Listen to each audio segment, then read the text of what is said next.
Assalamualaikum warahmatullahi wabarakatuh. Perkenalkan, nama saya Andika Hidri Nugroho ya. Saya mahasiswa Universitas Mercu Buana. Pada kali ini saya ingin mempresentasikan tugas besar 2 untuk mata kuliah estimasi biaya dan rencana ekonomi. Baiklah, pertama-tama kita buka filenya dulu ya. Jadi biar ini saya buka filenya dulu. Oke.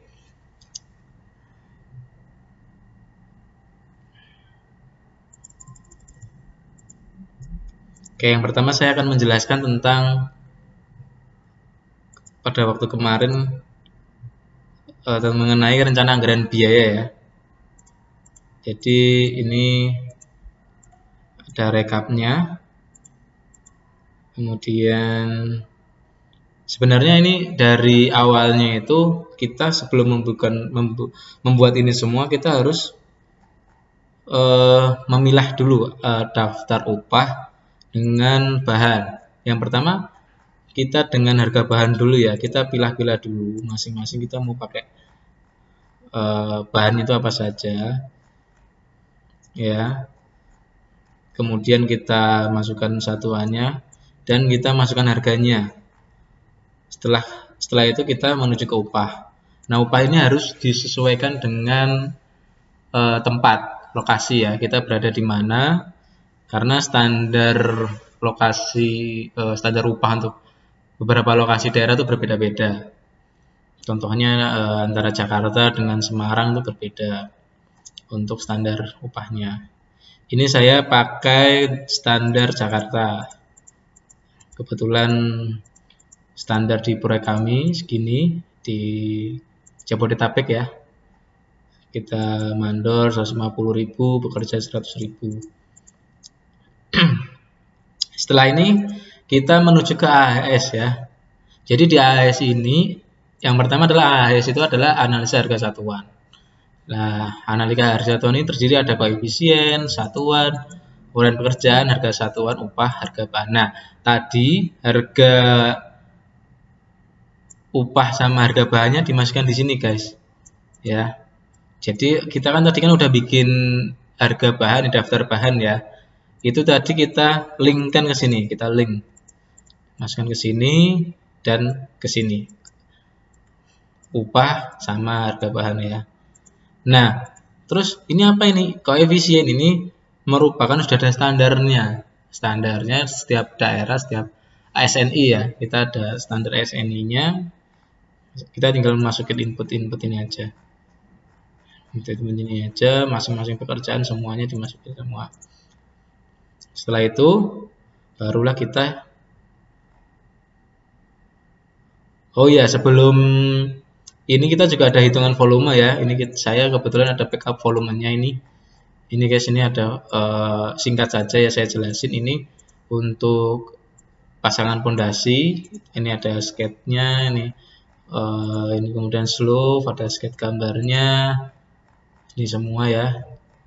Kebetulan saya di sini saya kerjakan sendiri semua karena saya tidak kebagian kelompok ya.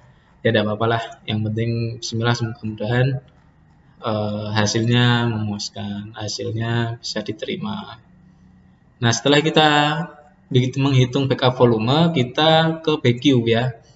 Jadi di BQ ini adalah BQ singkatan dari bill of quantity. Jadi di sini kita pilah-pilah dulu di kayak pekerjaan persiapan ya. Ada pembersihan lahan, macam-macam. Ini kan kita dari volume-volume yang kita telah hitung tadi kita masukkan ke sini. Nah, kemudian harga satuannya ini dari mana? Harga satuan ini dari AHS ya.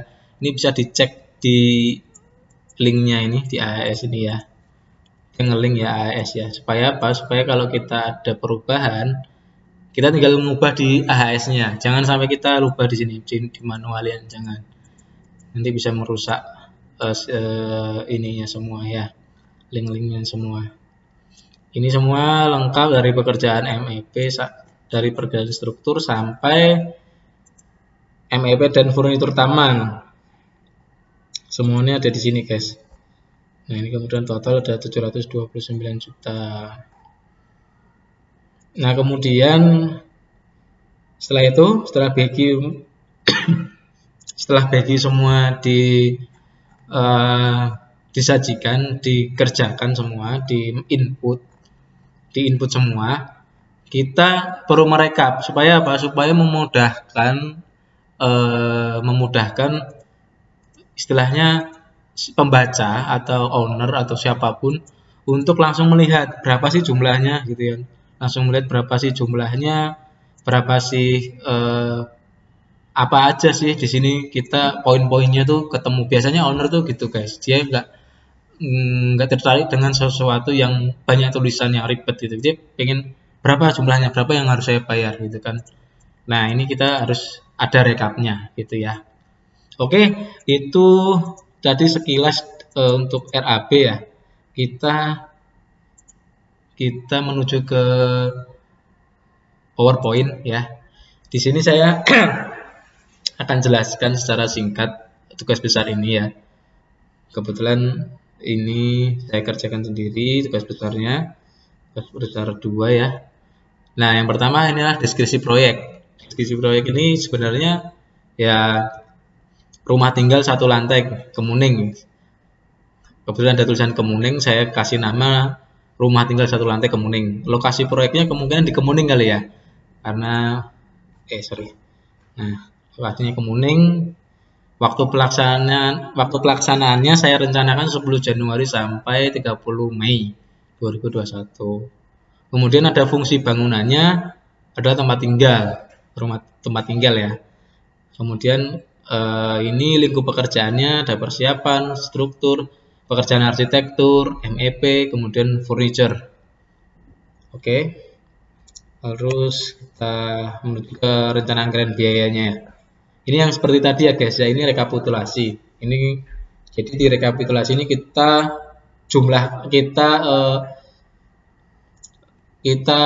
ringkas lagi untuk penampilannya supaya memudahkan membaca.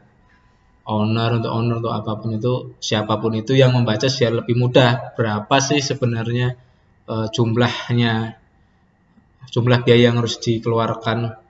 Nah, ini untuk persiapan struktur arsitektur MEP dan furniture. Ini jadi kita ada PPN 10% ya total. PPN itu pajak pertambahan nilai. Jadi ini yang harus disetor ke negara. Di sini nanti kita ada faktur pajaknya.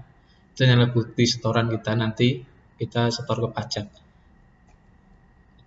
Nah, selanjutnya ini bill of quantity. Tadi sudah saya jelaskan ya bill of quantity itu. Nah, ini di sini ada uraian pekerjaan, satuan volume, harga satuan semua. Ya. Ini rincian lah ya. Rincian setiap item pekerjaannya. Jadi di sini tuh ada pekerjaan persiapan, pekerjaan struktur, pekerjaan arsitektur, pekerjaan pintu jendela, MEP, furniture taman. Nah, di sini masing-masing kita harus rincikan ya. Untuk struktur itu ada struktur tanah dan beton. Struktur tanah itu ya kayak galian, timbunan. Kemudian untuk beton kita ada pembesian, pengecoran, dan casting ya. Untuk arsitek kita pilah lagi untuk pekerjaan dinding, pintu, plafon, dan atap. Untuk dinding ini saya rencanakan pakai bata merah. Kemudian plasternya plaster biasa, dan kemudian ada pintu jendela. Dan atapnya plafonnya plafon gipsum board biasa ya guys ya, gipsum board yang banyak di pasaran itu. Untuk MEP paling yang dominan itu adalah pekerjaan justru di ini lampu, cuman nggak gede juga ini pekerjaan lampunya karena murah ya. Ini lampunya nggak pakai yang merek-merek Philips segala macam, kita pakai merek-merek yang standar lah, merek-merek Cina gitu. Cuman LED tapi dia garansi ya guys ya, minimal setahun. Kemudian untuk furniture, untuk pengadaan ruang kursi tamu ini ya sekian ya, 7,5 juta segala macam ini. Kredensa juga ada, meja TV full set, supaya ini mungkin ini di apa direncanakan full furnish ya, bukan unfurnished tapi ini full furnish. Jadi nanti yang makanya harganya agak tinggi ya kalau kita bagi meter perseginya di kisaran 700 juta dibagi meter perseginya 300, kemungkinan di berapa ini 2 coba nanti saya hitung ya. Kemudian ada kurva S ya guys. Kurva S adalah kita sebenarnya artinya sama kayak time schedule. Time schedule ini kita bisa melihat kita merencanakan waktu pelaksanaannya ini. Kapan sih pekerjaan ini akan selesaikan? Ini saya buat simple aja guys ya, supaya memudahkan kita intinya kan kita kan buat tahu ini. Jadi kita tuh mau selesai kapan proyek.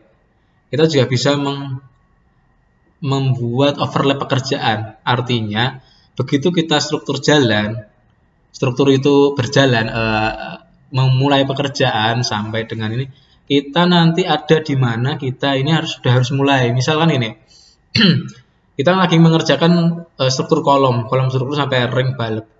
Nah itu nanti setelah sebelum kita ring balok selesai atau ngecor dak atau apa, kita bisa masuk pekerjaan bata di situ. Atau misal pekerjaan apapun itu yang hampir selesai, kita arsitek langsung bisa masuk ya. Kemudian MEP juga gitu. MEP harus sebelum plafon ditutup, MEP harus masuk dulu. Oke.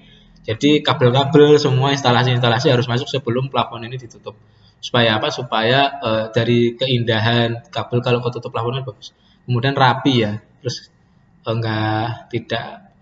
tidak istilahnya tidak tertib lah. Kita harus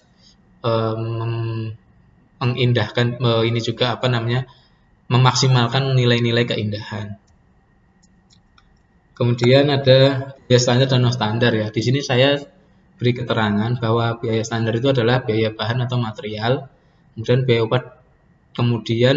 biaya upah dan jasa kepada material vendor. Artinya tadi kan di RAB kita itu ada tadi ya yang ada daftar upah, daftar bahan itu adalah biaya standar yang sudah ada baku. Artinya di mana-mana segitu sudah ada pasarannya ya, besi itu harga segitu, kemudian semen harga segitu, bata harga segitu, di mana-mana harga segitu. Artinya sudah ada patokan pasarannya.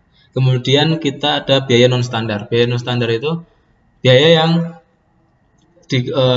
yang belum ada standar fisiknya, artinya bisa berbeda-beda. Misalkan, tapi tidak ada patokannya. Misalkan di sini adalah izin itu selain IMB ya. Kalau IMB kan dikeluarkan dari pemerintah kota, provinsi gitu ya. Kalau ini izin, misalkan izin lingkungan, izin misalkan ada lingkungan lah, keamanan, ketertiban, biaya keamanan, biaya lingkungan, biaya pajak yang PPH mungkin ya, PPH mungkin kalau ada ini standar. Kemudian ada penyambungan listrik atau air ya. Oke, setelah itu kita ke net present value. Jadi ini saya sudah hitung net present value itu sekitar ini guys, dari totalnya ini bulan, saya rencanakan kan 5 bulan ya.